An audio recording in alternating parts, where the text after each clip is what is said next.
자, 여러분, 4장의 가지급금 인정이자예요. 자, 여러분, 가지급금 인정이자라는 건 법인이 특수관계인에게 금전을 대여하고 정상적인 이자를 받지 않았을 때, 이자를 받지 않았다 하더라도 정상적인 이자만큼을 이자 수익으로 봐서 법인한테 법인세를 과세하겠다, 이런 취지예요. 자, 그래서 여러분, 예를 들어서 한번 생각을 해보면, 자, 예를 들어서 법인이 지금 은행에서 1,000원의 돈을 빌렸거든요, 이렇게. 근데 은행에서 지금 10% 이자로 돈을 빌렸어요. 그래서 이 빌린 1,000원으로 이 법인의 대표이사한테 돈을 이렇게 대여해 줬어요. 자, 그러면, 자, 이 대표이사가 법인에 이자를 안 줍니다. 근데 이제 만약에 특수관계자가 아니었다면, 당연히 내가 지금 은행에서 이 돈을 10%에 빌려와서 돈을 빌려준 거니까 최소 내가 손해를 안 보려면 최소 10% 100원만큼은 이자를 받아야 될 거 아니에요. 그러니까 우리 세법의 입장에서는 네가 이자를 받지 않았다 하더라도 이게 특수관계자니까 너가 이걸 안 받은 거잖아. 그죠? 그러니까 정상적인 이자만큼을 이자 수익으로 인정하겠다, 이런 얘기예요. 이해돼요, 여러분? 그래서 여러분, 이 가지급금 인정이자라는 게 대표적인 부당행위 계산 부인 규정에 해당하는 대표적인 예입니다. 자, 우리가 서울법에서 부당행위 계산 부인이라는 게 뭐냐면, 특수관계자하고 법인이 조세 부담을 부당하게 감소시켰을 때, 이걸 정상적인 거래로 생각하고 이 세금을 계산해서 정상적으로 세금을 매기겠다는 거예요, 쉽게 말하면. 이걸 부당행 계산 부인이라고 하는데, 이 대표적인 게 바로 가지급금 인정이자예요. 자, 이게 정상적인 거래였다라고 하면 네가 이자 100원을 받았을 텐데, 이 특수 관계자니까 이거 지금 안 받은 거 아니야. 그러니까 너는 이걸 이자 수익이 발생된 거로 볼 거야, 라는 거예요. 이해돼요, 여러분들? 그래서 이 인정이자만큼 법인한테 입금 산입을 해버리면 이 법인의 이 소득이 늘어나니까 이 법인세를 일정 부분을 부담하게 되는 거잖아요. 이게 정상적인 거 아니겠어? 라는 거예요. 이해되시죠, 여러분?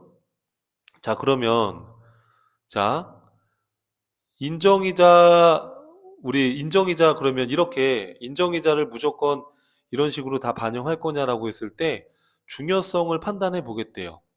어떤 거냐면, 자, 이 인정이자 계산한 거랑 약정한 이자 수익가의 차이를 봤을 때 금액이 얼마 차이가 안 난다 그러면 이걸 부당행위로 볼 수는 없잖아요. 그래서 중요성 기준을 판단해서 이 인정이자 계산한 금액하고 약정된 이자하고 이제 이 차익이 3억 원이 넘거나, 3억이면 굉장히 큰 돈이니까, 또는 3억 이상 차이가 안 나더라도 정상적인 시가의 5% 이상의 차이가 난다면 이건 부당행위로 보겠다라고 이렇게 중요성 기준을 만들어 놨어요. 자, 그럼 인정이자에 대한 세무 조정을 어떻게 할 거냐라고 했을 때, 자, 만약에 인정이자가 100원이 나왔는데 대표이사가 20원밖에 안 줬어요, 이렇게. 이해돼요, 여러분? 그러면 80원만큼 요 차이는 입금, 산입을 해서 법인의 소득을 증가시켜서 일정 부분 법인세를 과세하겠다, 그런 얘기예요. 자, 그럼 중요한 거는 입금 산입했는데 그 소득이 법인은 없잖아요. 그 소득을 가져간 사람한테 사회유출 처리하는 거예요. 주주가 가져갔으면 배당, 임직원이 가져갔으면 상여, 이렇게 등등등. 이해되죠? 자, 그럼 인정이자를 계산하는 방법이 어떤 방법이냐 하면, 여러분, 우리 이자 계산하는 논리랑 똑같아요. 그럼 봐요. 자, 24년도 10월 1일 날 내가 1,000만 원을 빌려줬어요, 친구한테. 연 12% 받기로 하고. 이해되죠? 그러면 올해 10월 1일 날 빌려줬는데 2024년 12월 31일 이 시점에서 이자가 얼마 발생됐나 계산을 한다 그러면 어떻게 계산하시면 돼요? 상식적으로. 뭘 어떻게 계산해요? 1,000만 원에 12% 이자를 곱한 다음에, 우리가 10월 1일부터 12월 말일이면 이게 지금 92일이거든요, 날짜로.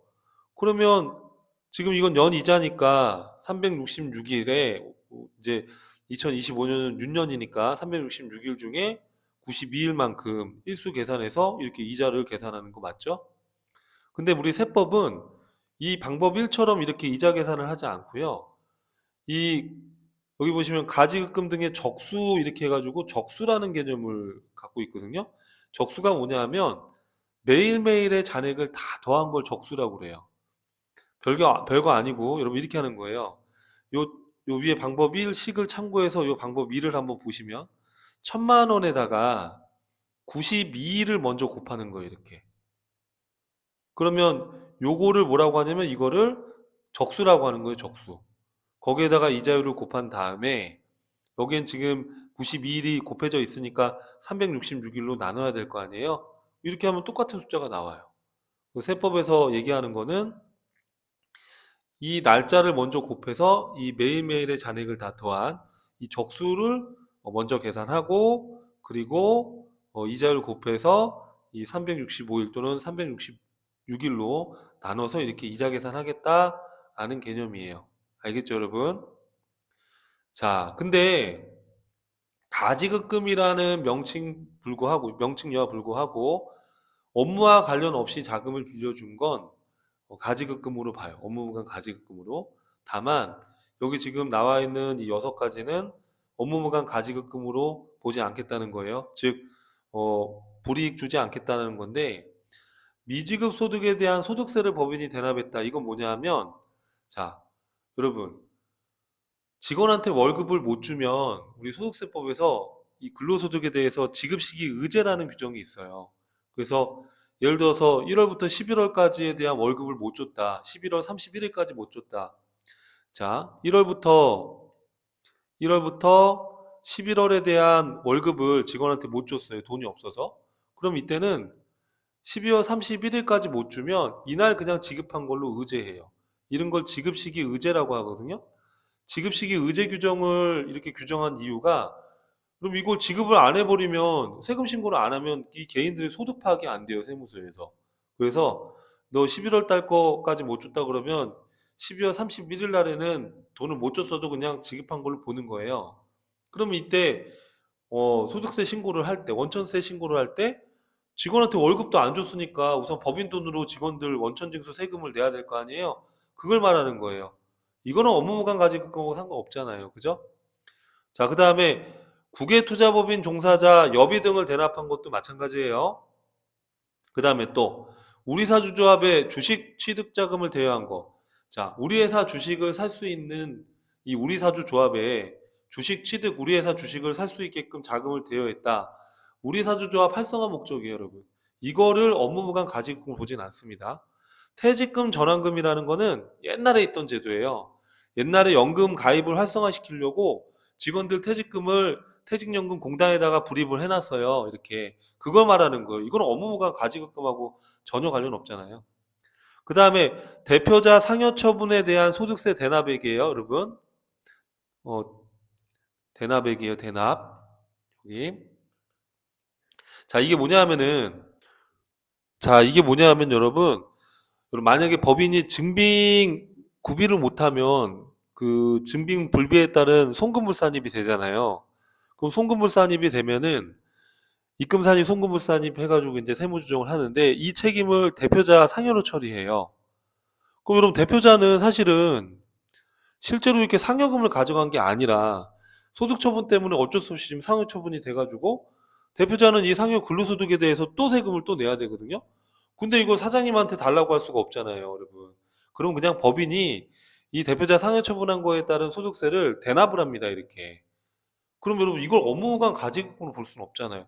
이걸 또 업무무관 가지급금으로 보면 또 인정상여로 또 상여처분돼요. 그럼 또 이게 계속 악순환되는 거예요. 그래서 이건 어쩔 수 없는 거니까 이걸 업무보관 가지급금 보지 않겠다.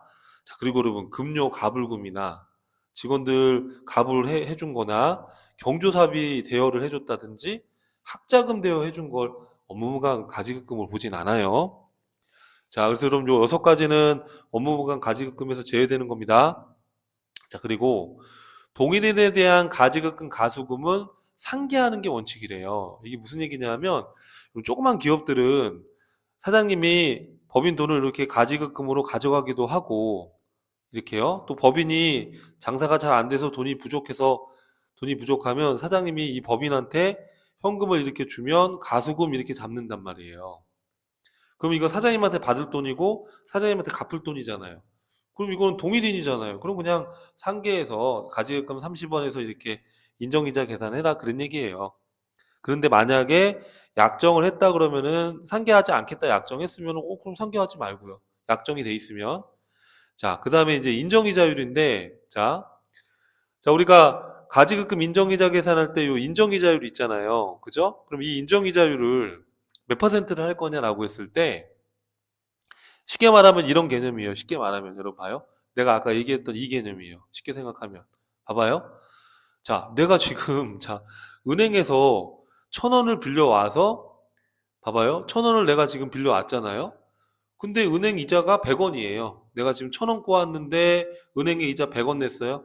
그럼 내가 평균 지금 이 평균 비율이 여러분 당연히 몇 퍼센트예요? 10%잖아요. 그죠? 그러면 내가 만약에 이 업무보강 가지급금 대여를 했다 그러면 최소 이것만큼은 받아야 될 거 아니에요. 이거를 가중평균 차입 이자율이라고 해요.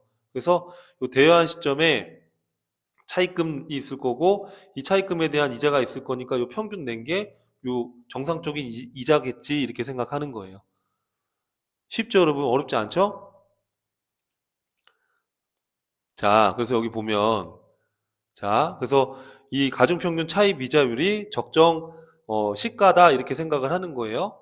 그래서 여기 보시면 요 자금 대여 시점의 차입금 잔액 합계, 그 차입금의 이자 곱한 요 이자 합계 해가지고 평균 이자를 구하는 거예요. 이렇게 이해되죠, 여러분? 그런데 이 평균 이자 구할 때 특수관계자에 대한 차입금은 고려하면 안 되겠죠?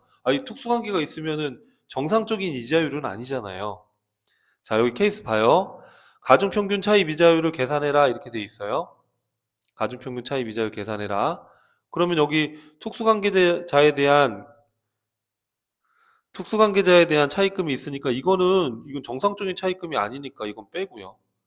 그러면 지금 내가 이 업무보강 가지급금 대여하는 이 시점에 지금 이자가 요게 360이고 차입금이 6천이니까 평균 이자율이 6% 이렇게 계산하라는 거예요. 이해되죠, 여러분? 자, 근데 이제 예외가 있어요. 그러면 우리가 평균 이자율을 구하고 싶은데, 그쵸? 근데 구할 수가 없어. 왜냐하면 차입금이 없거든요, 회사에. 그럴 수도 있잖아요. 그러면 그때는, 어, 세법에서 정한 이자율, 그걸 당좌대출 이자율이라고 그래요. 예, 지금 4.6%이니까 요걸 곱해서 계산해라, 그냥. 이런 복잡한 거 하지 말고. 그 얘기예요. 또 여기 지금 차입금이 없거나 차입금이 있긴 있는데 이게 다 특수관계자한테 차입한 거다 그러면 이건 정상적인 이자율이 아닐 거잖아요. 특수관계가 있는 자니까. 그 다음에 또 법인세 신고할 때 법인이 그냥 이거 복잡하니까 당좌대출 이자율로 그냥 가지금 인정이자 계산할게요. 이렇게 선택을 할 수가 있거든요. 그러면 선택한 사업연도하고 그리고 그 후 2개 사업연도까지는 당좌대출 이자율 적용하라는 거예요. 이렇게 안 해놓으면 계속 장난칠 거 아니에요. 자기가 유리한 쪽으로. 뭐 가중평균 이자율이 낮으면 그렇게 했다가 또 평균 이자율이 높아지면 또 당좌대출 이자율 지 마음대로 할 거잖아요. 그죠? 그러니까 이렇게 좀 제한을 둔 거예요. 한번 선택하면 이렇게 이 기간 동안은 그냥 당좌대출 이자율로 하게끔. 자, 그 다음에 대여한 날부터 해당 사업연도 종료일까지 기간이 5년을 초과해요. 이거는 정상적인 이자율을 계산하기가 어렵죠. 그쵸? 이렇게 기간이 이렇게 긴 건, 그죠? 이런 대여금이 있다. 라고 했을 때는 이거는 정상적으로 평균 이자율 구하기가 어려우니까 그냥 당좌대출 이자율로 하래요. 이게 5년을 초과하는 정도의 대여금이 있다 그러면 그냥 당좌대출 이자율로 하래요. 특수관계자가 아닌 자로부터 차입한 금액이 없다 이거예요. 일반적인 차입금이 없다. 이런 경우처럼 이렇게 가중평균 차입 이자율을 계산을 못하는 경우가 있을 수 있잖아요. 그러면 그냥 이 세법에서 정한 이자율, 당좌대출 이자율로 해. 그 얘기예요. 그래서 한번 가볍게 읽어보세요. 자, 그 다음에 이제 마지막으로 요 가지급금 인정이자에 대한 세무 조정이에요, 여러분. 자, 그럼 이제 어떻게 할 거냐? 자, 그럼 잘 봐봐요. 우리가 요 사례를 잠깐 보시면은 케이스부터 보고 요걸 읽어볼게요, 여러분. 여러분, 우리가 가지급금 인정이자만큼 회사 장부에다가 그 인정이자만큼 이자 수익을 잡는 게 훨씬 더 유리해요. 자, 왜 그러냐면 봐요. 만약에 여러분 이자 수익을 장부에다가 안 잡잖아요. 장부에다가 안 잡으면 법인세법에서 계산한 이 인정이자만큼 입금 산입이 돼요. 입금 산입이 된다고요. 그죠? 그럼 입금 산입이 되면 이 입금 산입으로 늘어난 소득이 없으니까 이건 대표이사의 상여로 소득 처분이 돼요. 그럼 대표이사는 또 근로소득세에 대해서 세금을 또 내야 되는 거예요, 이렇게. 근데 만약에 이렇게 미수수익 그리고 대변의 이자 수익, 인정이자만큼 장부에다가 수익을 인식해주면 입금 산입을 당하지 않잖아요. 그죠? 이해돼요, 여러분? 그러니까 인정이자만큼 미수수익, 이자 수익을 인식하는 게 훨씬 나은 거예요. 이해되죠? 그럼 이걸 인정받으려면 약정 맺어라 이거예요, 약정.